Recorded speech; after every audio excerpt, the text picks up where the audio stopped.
Shalom, Shalom. Shalom. puji Tuhan pemirsa The Safe Ministry dimanapun berada.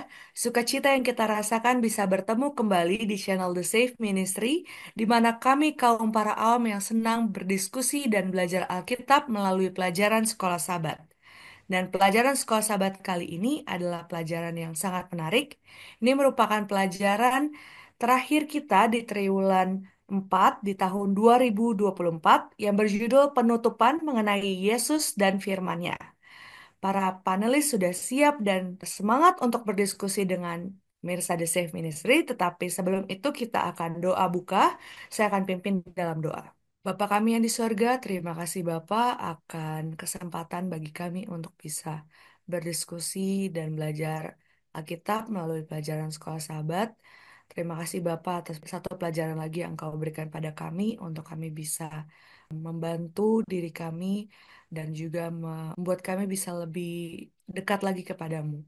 Bantu kami Bapa dalam mempelajari pelajaran Sekolah Sahabat. Dalam nama Yesus Kristus kami berdoa. Amin. Baik, sebelum kita masuk ke pelajaran hari per hari, kita akan mendengarkan pengantar pelajaran satu minggu ini oleh Pak Tobing.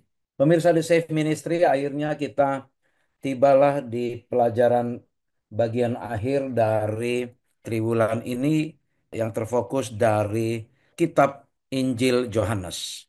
Dan kalau kita lihat penutupnya ini, ya judulnya Mengenal Yesus dan Firman-Nya.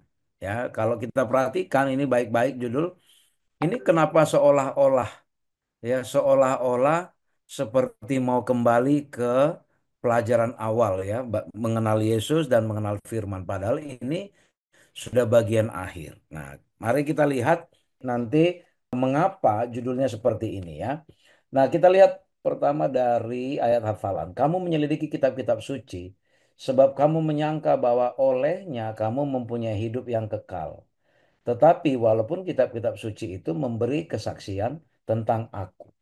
Ya, jadi ayat ini sudah cukup memberi gambaran ya bagaimana walaupun Yesus sudah disalibkan dan mengalami kebangkitan, ternyata sepertinya murid-murid Yesus itu walaupun sudah bersama 3 tahun dan melihat peristiwa besar seperti itu, seolah-olah seperti tidak siap untuk melihat kenyataan bahwa Yesus disalibkan dan Yesus bangkit. Ya, bahkan setelah Yesus bangkit, dalam ya nanti kita kita akan pelajari di dalam hari-hari berikut juga ada usaha yang Yesus perlu lakukan untuk meyakinkan ya, untuk meyakinkan kembali kepada murid-muridnya bahwa itu adalah Dia, ya, bahwa itu adalah Yesus yang sudah bangkit, ya. Jadi kita heran sekali, ya, kita heran sekali murid-muridnya sudah bersama dengan Yesus, tapi apa? Tapi mereka tidak mengenali Yesus, ya. Tapi ini saudara saudari Beatrice dan pemirsa The Safe Ministry, ya, kita jangan terlalu keras kepada murid-murid Yesus zaman dulu. Ya kan, seolah-olah kita mungkin heran. Aneh mereka ini. Sudah tiap hari sama dengan Yesus 3 tahun mendengar pengajarannya. Sudah melihat Yesus mati lalu bangkit. Kok masih juga belum mengenal Yesus? Ya, sampai Yesus harus berusaha memperkenalkan dirinya, meyakinkan mereka. Dan juga mereka tidak siap terima firman-Nya. Tapi apa? Ya, saya katakan tadi, jangan kita terlalu keras kepada murid-muridnya seolah-olah kebangetan atau keterlaluan lah murid-murid yang dulu itu. Bukankah hal yang sama juga sebenarnya terjadi seperti yang kita alami saat ini gitu ya? Kan ini banyak masalah yang sama dialami oleh orang Kristen saat ini. Kita mendengar firman Yesus, ya, firman Kristus, firman Tuhan kita pelajari, tapi pertanyaan apakah yang kita dengar dan kita pelajari itu sudah benar-benar menjadi satu kesatuan di dalam hidup kita? Apakah itu tinggal hanya di kepala kita atau sudah nyata, sudah sampai mendalam di hati kita? Itulah nanti yang menjadi fokus pelajaran kita dalam 1 minggu ini. Mengapa di bagian penutupnya pun masih ditekankan mengenai apa? Mengenal Yesus dan firman-Nya. Ya, kalau kita lihat sini yang di garis, yang di bold, yang ditebalkan adalah dan firman-Nya juga. Ternyata ya murid-muridnya masih punya masalah dengan apa? Dengan firman, semua firman yang disampaikan Yesus. Demikian pengantar bagi kita, Saudari Beatrice dan pemirsa The Safe Ministry. Baik, Pak Tobing. Pemirsa The Safe Ministry, sebagai pelajaran pertama kita akan mempelajari mengenai pertemuan di Galilea. Pertemuan antara murid-murid Yesus dengan Yesus. Pak Tobing, hal apa yang perlu kita pelajari dari pertemuan ini? Baik, terima kasih Saudari Beatrice. Kalau kita cermati ya di bagian akhir kitab Yohanes pasal 21 ya terutama sampai ayat 19. Ada dua bagian cerita di sini. Ya, dua bagian cerita. Bagian pertama, Yesus menampakkan diri di mana? Di pantai Danau Tiberias. Awal mula pertemuan Yesus dengan murid-muridnya di danau, ya sekarang mau berakhir lagi ya di tempat danau itu juga ya. Nah, tiba-tiba terjadi satu peristiwa yang membuat mereka cukup mengagetkan karena tiba-tiba muncul sosok misterius ya. Ada sosok misterius ketika mereka lagi asik cari ikan ya tiba-tiba ya ini siang hari ya siang hari Yesus berdiri di pantai tapi murid-muridnya tidak tahu kalau itu Yesus lalu Yesus bilang hei anak-anak kamu punya lauk pauk enggak kira-kira begitu ya kamu punya lauk pauk enggak oh enggak ada mereka bilang mereka enggak ngeh kalau itu Yesus lalu Yesus bilang coba tebarkan jalamu di sebelah kanan perahumu nanti kamu pasti banyak dapat ikan. Nah, mereka ngikut apa yang disampaikan oleh sosok misterius ini. Mereka tebarkan, ya, mereka tebarkan. Lalu apa? Apa yang terjadi? Tiba-tiba mereka banyak, ya, dapat banyak ikan, ya. Maka salah satu dari murid yang dikasih itu kita tidak disebutkan di sini siapa murid yang dikasih persis. Murid itu bilang sama Petrus, itu itu Tuhan loh. Lalu begitu Petrus mendengar loh bahwa itu Tuhan, dia langsung pakai pakaiannya. Rupanya dia ya biasa ya nelayan sambil cari ikan mungkin tidak berpakaian lengkap lah ya karena sewaktu-waktu mereka akan ambil ikan terjun ke danau. Dia cepat pakai pakaiannya ya kan. Terus murid-murid lain juga yang nggak jauh dari perahu mereka itu datang karena hanya kira-kira 200 hasta saja ya. Dan mereka tarik itu jala yang banyak ikan itu. Lalu tiba di darat, ya kan? Mereka lihat ada api arang ya dan ada ikan dan roti. Mereka mereka bakarlah ya ikan dan roti di situ. Terus Yesus bilang, bawa beberapa ikan yang baru kamu tangkap itu. Terus Simon Petrus naik ke darat terus dia tarik itu apa jalannya itu, waduh ikannya 153 ekor banyak. Ya, ini sepertinya dihitung persis si Yohanes sebagai murid Yesus yang menuliskan ini dihitung persis 153 ekor dan hebatnya jalannya nggak koyak. Terus Yesus bilang, ayo kita sarapan yuk. Nah, ya jadi Yesus mengajak mereka sarapan, makan ikan dan makan roti lah Yesus bersama murid-muridnya. Ya, itu adalah peristiwa ketiga kali Yesus menampakkan dirinya sesudah apa? Sesudah ia bang. Nah, ini terjadi pertemuan di Galilea. Nah, setelah itu, setelah selesai sarapan, ya selesai sarapan, Yesus khusus menemui Simon, lalu dia tanya, tiga kali dia tanya kepada Simon Petrus, Simon, anak Yohanes, apakah engkau mengasihi aku? Terus si Petrus bilang, benar Tuhan, kau tahu bahwa aku mengasihi aku. Lalu Yesus bilang, gembalakanlah domba-dombaku. Yesus tanya lagi kedua kali, apakah engkau mengasihi aku? Jawabnya Petrus sama, benar Tuhan. Kata Yesus, gembalakanlah domba-dombaku. Ditanya lagi ketiga kali. Hei Petrus, apakah engkau mengasihi aku? Sedih Petrus di situ. Sedih mungkin kok sampai segitunya sih Tuhan, kok sampai tiga kali. Engkau kayak nggak percaya sama aku. Ya, lalu Simon Petrus bilang, Tuhan, engkau tahu segala sesuatu. Engkau tahu bahwa aku mengasihi engkau. Lalu Yesus bilang, gembalakanlah domba. Ya, sesungguhnya ketika engkau masih muda, engkau mengikat pinggangmu sendiri dan engkau berjalan kemana saja engkau kehendaki. Tapi jika engkau sudah menjadi tua, engkau akan mengulurkan tanganmu dan orang lain akan mengikat engkau dan membawa engkau ke tempat yang tidak engkau kehendaki. Ini membuat apa? Membuat membuat Petrus benar-benar tersentuh sekali, ya tersentuh bahkan mungkin seperti terbeban sekali dengan pernyataan Yesus itu dan dia memuliakan Allah lalu sesudah itu Yesus bilang ke Petrus, ikutlah aku. Pemirsa The Safe Ministry, dua pelajaran. Pertama, ya, bagaimana bagaimana mereka ya tidak mengenali Yesus padahal mereka sudah bersama-sama. Karena mereka seperti masih ragu.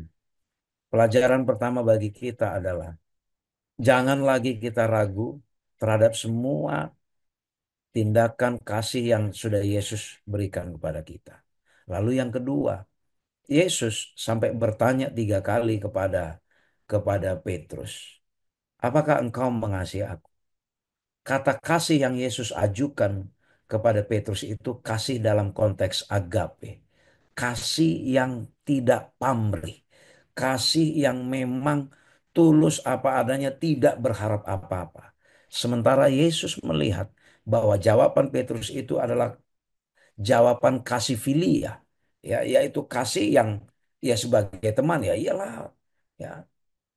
Lalu ada satu perintah setelah Yesus bertanya dan setelah Petrus menjawab, "Oh iya Tuhan, engkau tahu aku mengasihi engkau." Yesus melihat ini kasihnya ini masih kasih sebatas apa? Sebatas persahabatan. Tapi Yesus mau Petrus memiliki kasih agape. Sampai meyakinkan 3 kali. Lalu setelah itu barulah Yesus katakan apa? Gembalakanlah domba-dombaku. Pemirsa The Safe Ministry. Pelajaran kedua, syarat kita dalam melakukan penggembalaan, dalam melakukan pemeliharaan kepada sesama, pelayanan kepada sesama. Pelajaran dari percakapan Yesus dengan Petrus. Syarat utamanya adalah apa? Apakah engkau mengasihi aku? Ini sangat penting sekali.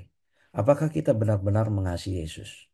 Apakah kasih yang kita selalu ungkapkan kepada Allah itu, ya Tuhan kami mau mengasihi Engkau. Apakah itu kasih yang agape atau kasih yang filia yang mungkin masih berharap ada transaksi di situ. Oh, saya mengasihi mengasihi Allah supaya apa? Supaya saya masuk surga. Apakah itu? Padahal kasih yang diharapkan Yesus bukan karena, oh kenapa saya harus mengasihi Allah? Karena saya takut hukuman. Karena saya mau mendapatkan upah. Bukan. Tapi kasih yang diharapkan Yesus, yang diminta oleh Allah dari kita adalah apa? Kasih yang tanpa pamrih. Mengapa? Karena Allah sudah melakukan itu lebih dahulu. Dia sudah mengutus anaknya dan dia sudah mati dan Yesus tahu dia akan pergi sebentar lagi ke sorga menemui Bapaknya. Maka dia pastikan kepada Petrus. Ya, dia pastikan kepada Petrus. Kenapa secara khusus kepada Petrus? Petrus tokoh murid yang populer di antara yang lain. Dan Petrus punya pengaruh yang kuat kepada murid-murid yang lain. Dan Petrus adalah orang yang cepat bereaksi, merespon tanpa pikir panjang. Makanya Yesus mau memastikan apakah kasih yang kamu katakan itu kasih agape seperti yang aku tunjukkan atau kasih kasih yang bukan agape. Yesus memastikan itu. Hal yang sama juga. Yesus mau memastikan dari kita. Apakah kita mengasihi Allah karena kita berharap upah supaya kita tidak dapat hukuman dan kita mendapatkan sorga? Kasih yang Tuhan tuntut, yang Tuhan minta dari kita adalah kasih yang tanpa pamrih. Demikian juga kita ya diharapkan Tuhan kita mengasihi sesama kita bukan karena kita berharap pamrih dari orang lain, berharap sesuatu kita mengasihi orang lain supaya orang lain itu baik kepada kita, bukan. Tapi karena memang haruslah demikian, karena Allah sudah mengasihi kita terlebih dahulu. Ini pelajaran yang boleh disampaikan kepada kita di dalam pelajaran hari ini, Saudari Beatrice dan pemirsa The Safe Ministry. Baik, Pak Tobing.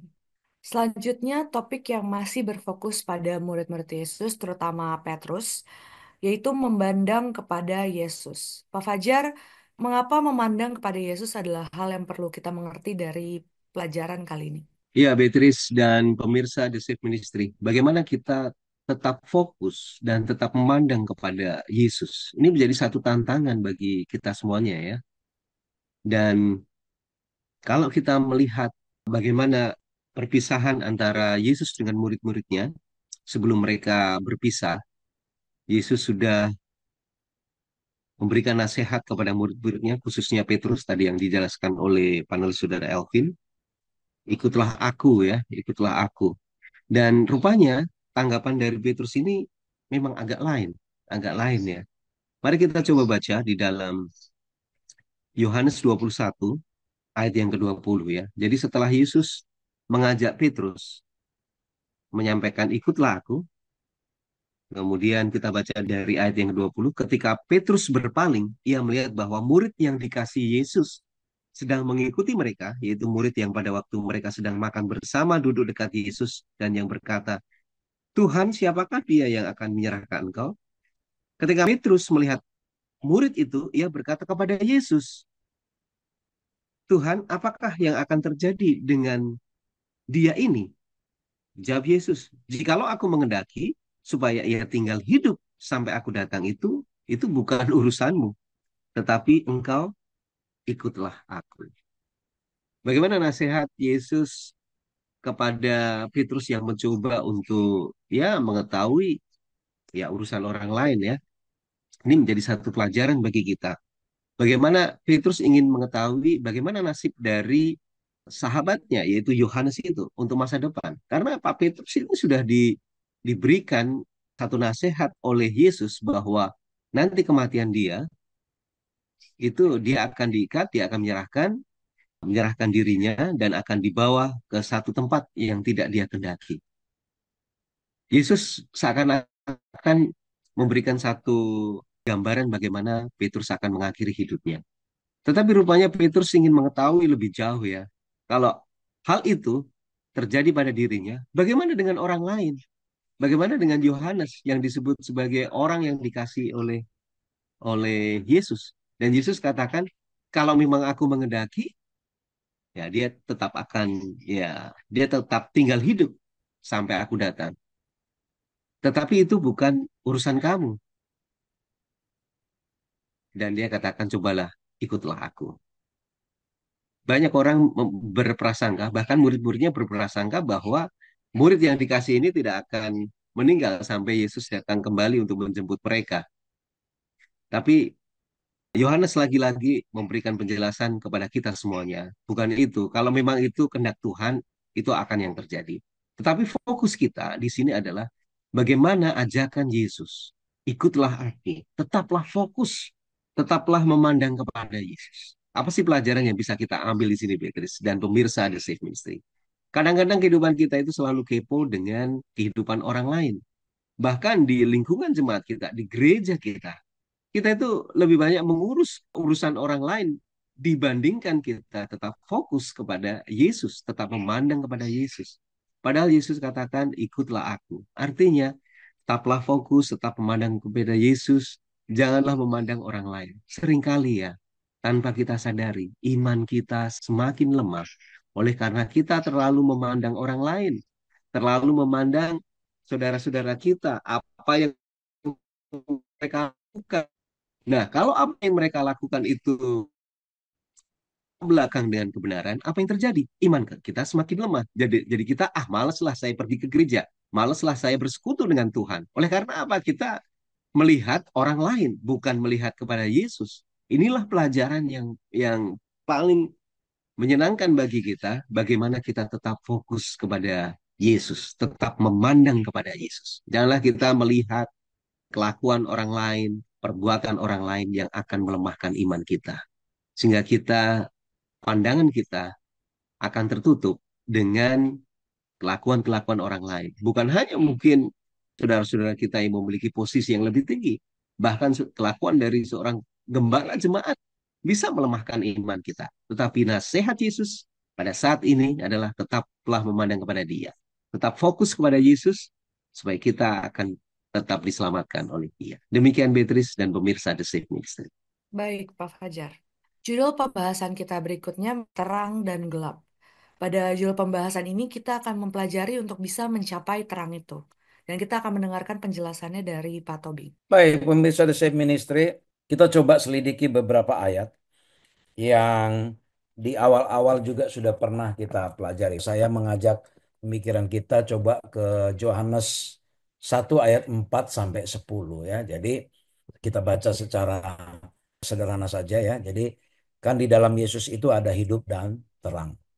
Ya, terus terang itu bercahaya dalam kegelapan dan kegelapan tidak bisa menguasai. Lalu ayat 6, datanglah seorang yang diutus Allah namanya Yohanes. Ya, Yohanes inilah yang memberi pengertian ya karena dia memberi saksi. Ya, memberi saksi tentang terang itu. Siapa terang itu? Yaitu Yesus sendiri. Ya, di ayat 8 dibilang, "Ia bukan terang itu." Yohanes bukan terang itu. Tapi dia harus kasih testimoni, kesaksian tentang terang itu. Terang yang sesungguhnya dibilang sedang datang ke dalam dunia ini. Dan ia telah ada di dalam dunia dan dunia dijadikan olehnya. Tapi, ini ayat 10 ya.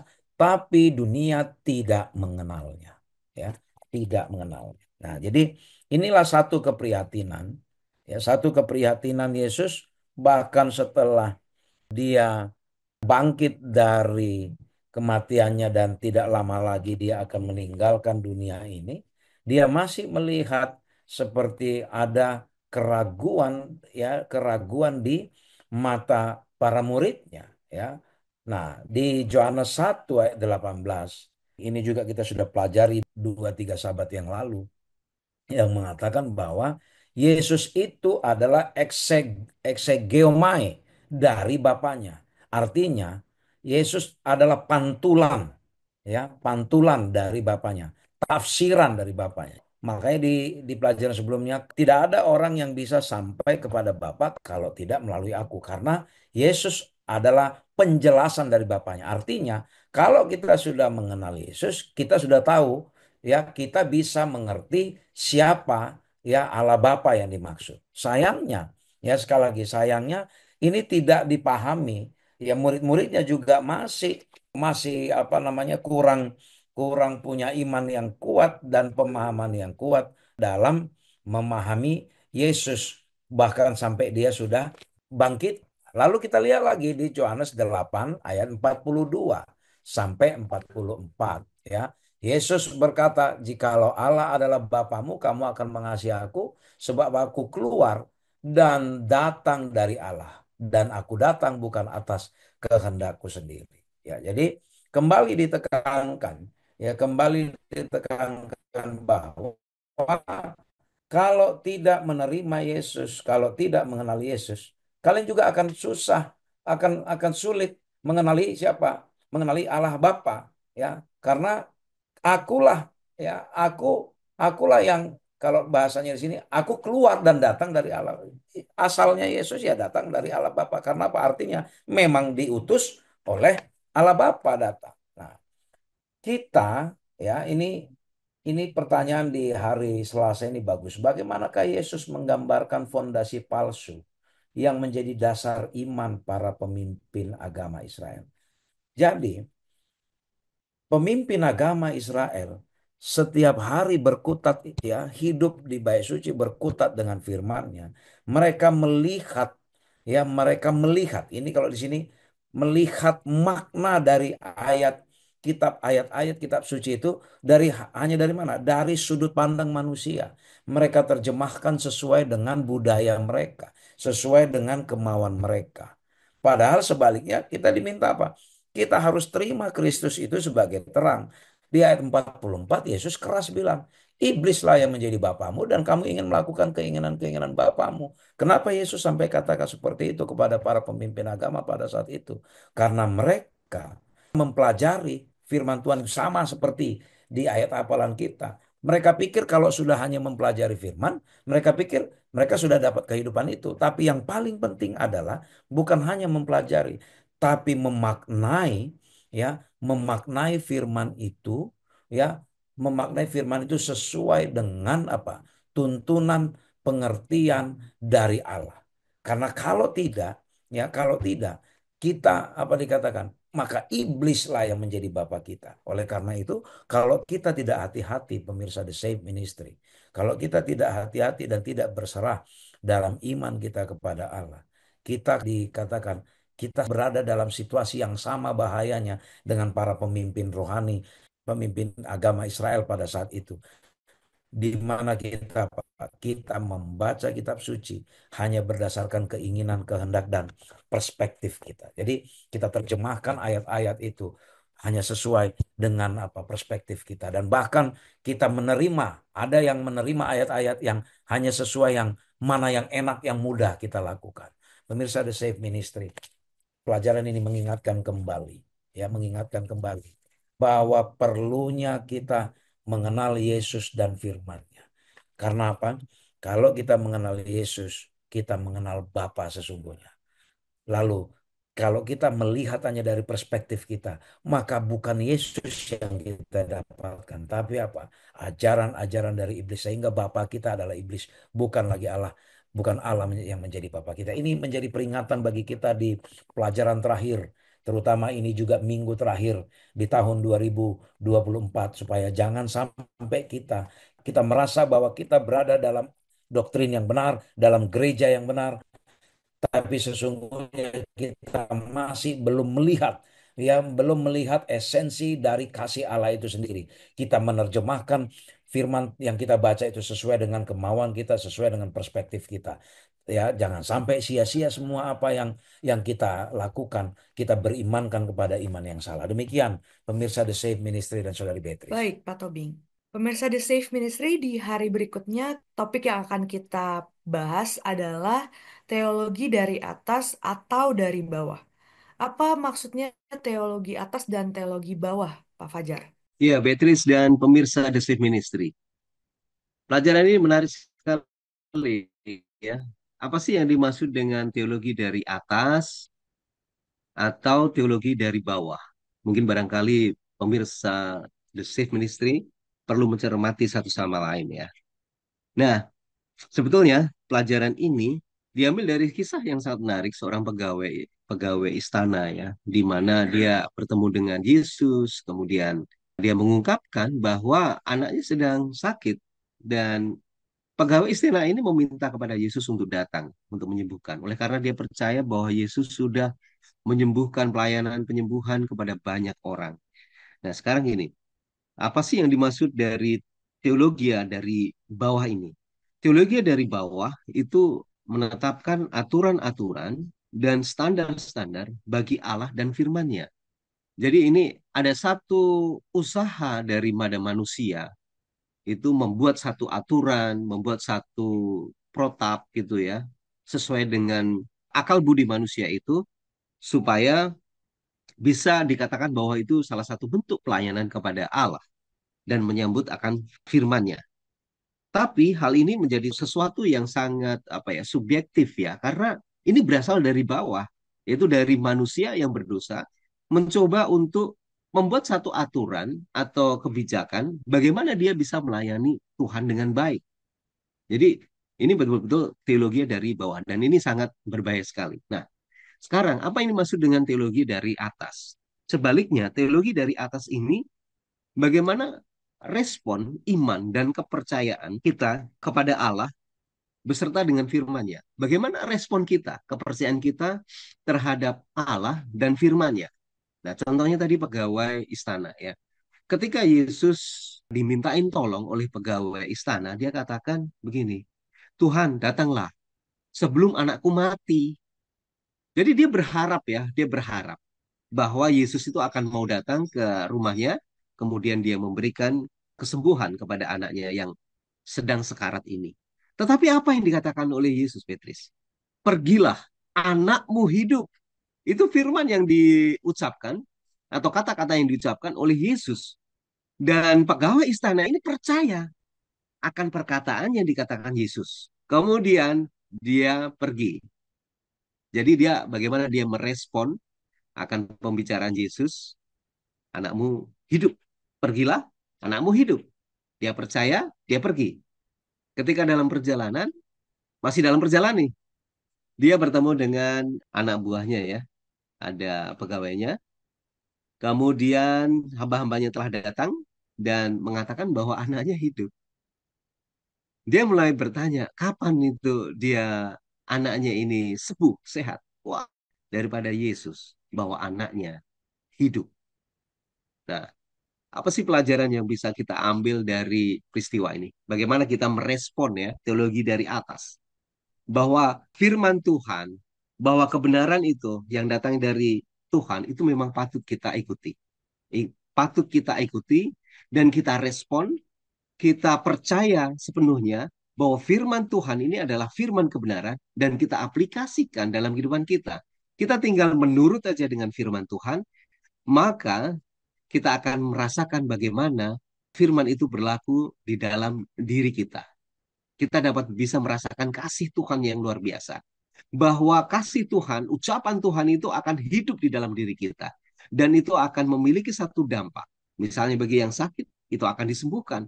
Bagi yang lemah, itu akan dikuatkan. Bagi yang mungkin sedang memiliki satu masalah, dan kita merespon ketika kita membaca firman Tuhan, ada satu ungkapan bahwa pencobaan ini merupakan sesuatu hal yang biasa ya, dan Tuhan akan memberikan kekuatan, dan iman kita akan semakin kuat ya, dengan merespon itu.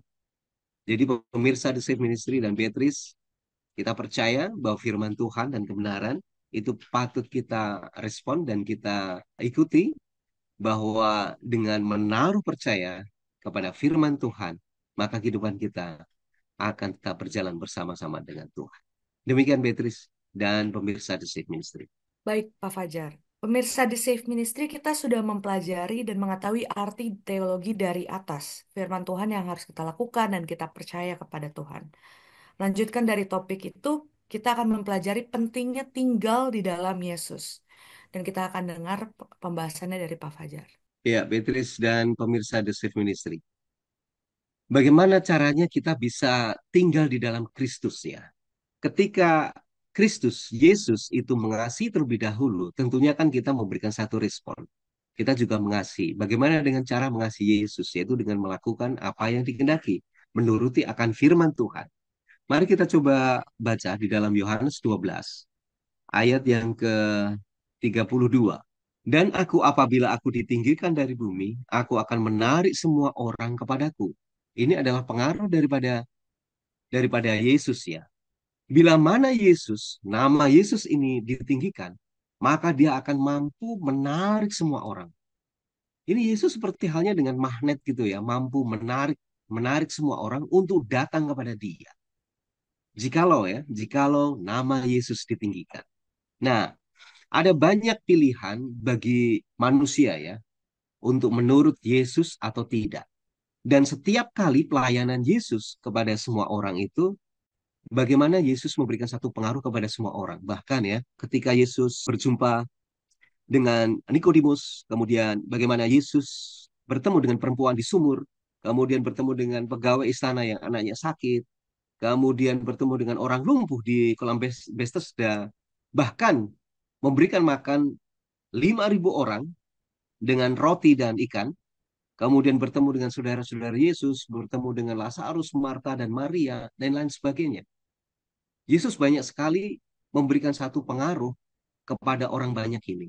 Nah, ketika dia memanggil semua orang ini, berjumpa dengan Yesus, dan ada satu pertanyaan, apakah mereka mau menuruti apa yang dikatakan Yesus atau tidak? Itu pilihan kepada mereka. Bahkan Pontius Pilatus pun juga bertemu dengan Yesus. Tapi dampak dari pertemuan mereka, apakah Pontius Pilatus itu menaruh percaya kebenaran kepada Yesus atau tidak? Itu pilihan. Atau bahkan Nikodemus, bahkan dengan perempuan di sumur. Ketika mereka berbincang-bincang, apakah dia menuruti, memilih menurut Yesus atau tidak? Jadi ketika nama Yesus ditinggikan, banyak sekali orang yang tertarik. Banyak orang yang akan datang kepada Yesus. Tapi lagi-lagi, pilihan itu diberikan kepada setiap manusia. Apakah dia mau menerima ajaran daripada Yesus atau tidak? Itu kembali kepada masing-masing. Apa sih rahasia tinggal di dalam Yesus ini? Rahasia tinggal di dalam Yesus adalah tetap terhubung dengan Yesus itu sendiri. Oleh karena dia adalah firman Allah. Ya, di dalam Yohanes 1 ayat 1, pada mulanya adalah firman, dan firman itu bersama-sama dengan Allah, dan firman itu adalah Allah. Jadi Yesus itu adalah Allah sendiri, oleh karena Yesus itu adalah firman yang sudah menjadi manusia ya. Dia adalah roti hidup, dia adalah terang dunia, pintu bagi domba-domba, dan dia adalah gembala yang baik, dan dia adalah kebangkitan dan hidup, jalan kebenaran dan hidup, dan tentunya dia adalah pokok anggur yang benar. Jadi kalau kita lihat bagaimana adalah juru selamat kita, dia adalah firman Tuhan, roti hidup. Tentunya jika kita mau tetap hidup, cobalah tinggal di dalam Yesus. Dia adalah juru selamat kita. Maka kehidupan kita itu akan selalu dipulihkan, selalu diperbarui. Pelajaran apa yang bisa kita ambil dari sini, Beatrice dan pemirsa The Save Ministry? Jikalau kita tetap hidup, tetap terhubung bersama dengan Yesus, maka kehidupan Yesus itu akan merasuki di dalam diri kita. Dan kita bisa berjalan bersama dengan Dia. Bila mana tabiat dan sifat Kristus ada di dalam kehidupan kita, maka banyak orang yang akan tertarik kepada Yesus ya. Jika nama Yesus ditinggikan, dia akan menjadi satu magnet. Kemudian kita bisa menyampaikan pekabaran Injil, kebenaran, kehidupan kekal yang ditawarkan oleh Yesus, sehingga banyak orang yang dapat diselamatkan. Demikian Beatrice dan pemirsa The Save Ministry. Baik Pak Fajar. Tidak terasa kita sudah sampai di ujung diskusi kita. Kita akan mendengarkan kesimpulan akan pelajaran 1 minggu ini oleh Pak Tobi.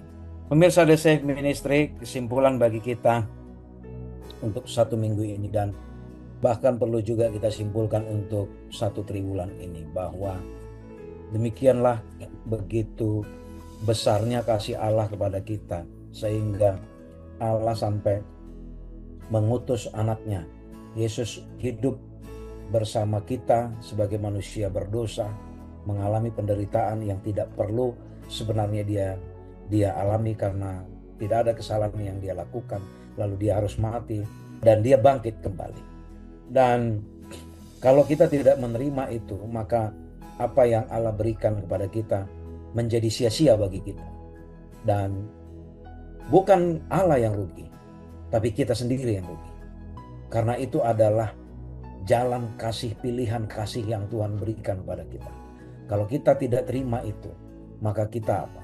Maka kita sendiri yang mengalami kerugian. Lalu hal yang lain adalah betapa pentingnya pemahaman kita dan penerimaan kita akan satu kesatuan, ya Allah Bapa, Anak dan Roh Kudus, sebagai satu kesatuan kealahan yang perlu kita imani, ya kita imani, karena apa yang dilakukan oleh Yesus itu semua adalah berasal dari kehendak Bapanya dan melalui tuntunan dari Roh yang juga menguatkan Yesus selama di dunia. Lalu hal yang lain lagi yang perlu kita lakukan adalah kita sebagai umat yang menerima bahwa kita adalah umat yang menerima kebenaran satu-satunya dari Alkitab. Kita menerima pelajaran-pelajaran yang benar yang diajarkan oleh Tuhan melalui Alkitab. Lalu jangan sampai kita mengulang kesalahan yang dilakukan oleh orang Yahudi pada saat itu, dan bahkan kesalahan yang dilakukan oleh murid-muridnya.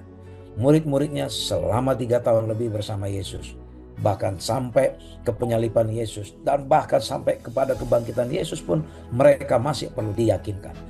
Demikian juga dengan para pemimpin rohani, pemimpin agama Yahudi pada saat itu. Setiap hari berkutat dengan firman Tuhan, setiap hari hidup di bait suci, setiap hari menyelidiki firman Tuhan. Mereka hanya menyelidiki kata demi kata, tapi mereka tidak menemukan siapa yang di dalam kata-kata yang mereka pelajari itu. Jangan sampai kita, pemirsa The Save Ministry, kita sudah berinteraksi melalui channel YouTube The Save Ministry ini. Kita sudah mengulas pelajaran-pelajaran yang baik yang diberikan kepada kita.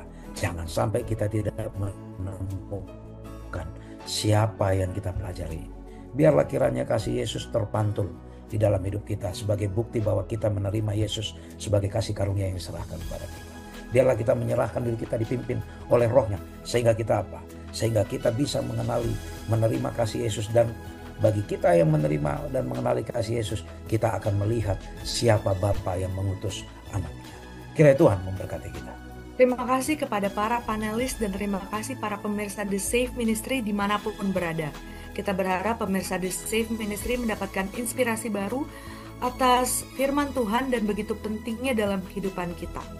Kita akan tutup dalam doa yang akan dipimpin oleh Pak Fajar. Mari kita satu dalam doa. Kembali kami datang menghadap kehadirat-Mu Tuhan. Tidak henti-hentinya kami mengucapkan syukur dan terima kasih. Engkau sudah memberikan kesempatan bagi masing-masing kami untuk mengenal Engkau lebih dalam. Dan Engkau sudah memberikan tugas bagi kami untuk turut serta mengambil bagian menyelesaikan pekerjaan Tuhan di atas dunia ini. Berilah kami masing-masing hati yang mendengar akan firman Tuhan. Oleh karena kami mengasihi Engkau, biarlah kami dapat boleh berjalan bersama dengan Tuhan dan mau menuruti apa yang Engkau kehendaki supaya kami dapat boleh berbuat. Kami rindu Tuhan, ajari kami supaya kami selalu mendengar akan sabda Tuhan, firman Tuhan yang menjadi pegangan bagi kami setiap hari. Memberkati seluruh pemirsa dimanapun mereka berada.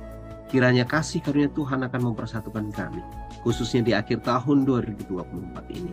Terima kasih atas berkat penyertaan Engkau sepanjang tahun ini.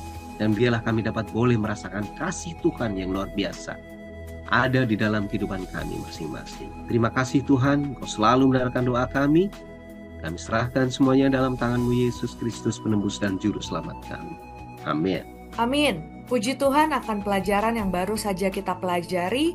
Dan puji Tuhan itu lebih mengangkat kita untuk lebih dekat lagi kepada Tuhan. Dan kami juga mengingatkan kepada pemirsa The Safe Ministry untuk jangan lupa like video kami, langganan di channel kami, dan bagikan kepada orang-orang di sekitar pemirsa The Safe Ministry. Sampai bertemu di tahun depan. Tuhan Yesus memberkati. Shalom. Shalom. Halo, Selamat tahun baru. selamat tahun Tuhan baru. memberkati. Tuhan memberkati.